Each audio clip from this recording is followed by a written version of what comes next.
সকালে ধরবো বিকালে খরচ করে দেব।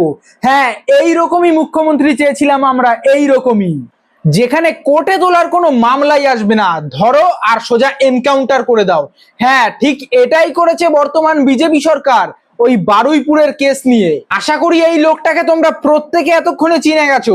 এই সেই লোক যাকে বিজেপি সরকার সোজাসুজি এনকাউন্টার করে দিয়েছে একেবারে।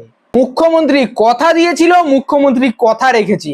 এখন সেই তামান্নার কেসে তামান্নার মা কি বলছে জানো? সে বলছে যে তার মেয়ের সময় যদি এই বিজেপি সরকার থাকতো তাহলে তার মেয়ের দোষীগুলো এতক্ষণে বেঁচে থাকতো না। যাই হোক, এই লোকটা নিজের বাড়ির লোক কি বলছে তোমরা একবার নিজে কানে শুনে নাও। তোমরা তো ভিডিও বা প্রমাণ ছাড়া কিছু বিশ্বাস করতে চাও না, চলো শুনে নাও একটু কথাটা। ও অন্যায় করেছে, ও দোষ করেছে, ও হচ্ছে গুলি খেয়েছে, এটা বলার কিছু নেই। এরকমই আমার বিয়ের পরেও আমি ওর নোংরামও দেখেছি, অনেক অত্যাচার করে আমি এখন সংসার করছি, তা আমি মানে মেনেই নিয়েছি যে ও করেছে। এই যে পুলিশের গুলিতে মারা গেল, কিছু বলবেন? ও অন্যায় করেছে, ও দোষ করেছে, ও হচ্ছে গুলি খেয়েছে, এটা বলার কিছু নেই। চিন্তা নেই বন্ধুরা, এটা হলো নতুন বাংলা। এবার থেকে এই বাংলায় এরকম বাজে কোনো ঘটনা ঘটলে এইরকম এনকাউন্টার বিগত আরো 5 বছরে হয়তো অনেক দেখে নেবে।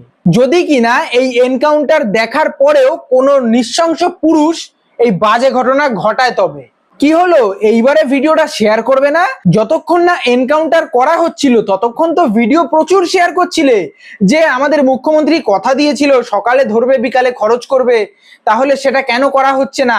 তাই এখন তো তাকে খরচ করে দেওয়া হয়েছে, এনকাউন্টার করে দেওয়া হয়েছে, তাহলে এখন এই নিউজটা ছড়াও।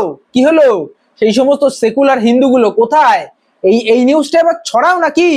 যাই হোক, আমি তো আগেই বলেছি এটা নতুন বাংলা, ওই আগেকার 15 বছরের আর বাংলা নেই যে টাকা দিয়ে মুখ বন্ধ করিয়ে দেওয়া হবে, ঠিক আছে? যাই হোক বন্ধুরা, ভিডিওটা কিন্তু প্রত্যেকে শেয়ার করে যাবে, এটাই আমার চাওয়া, আর কিচ্ছু না।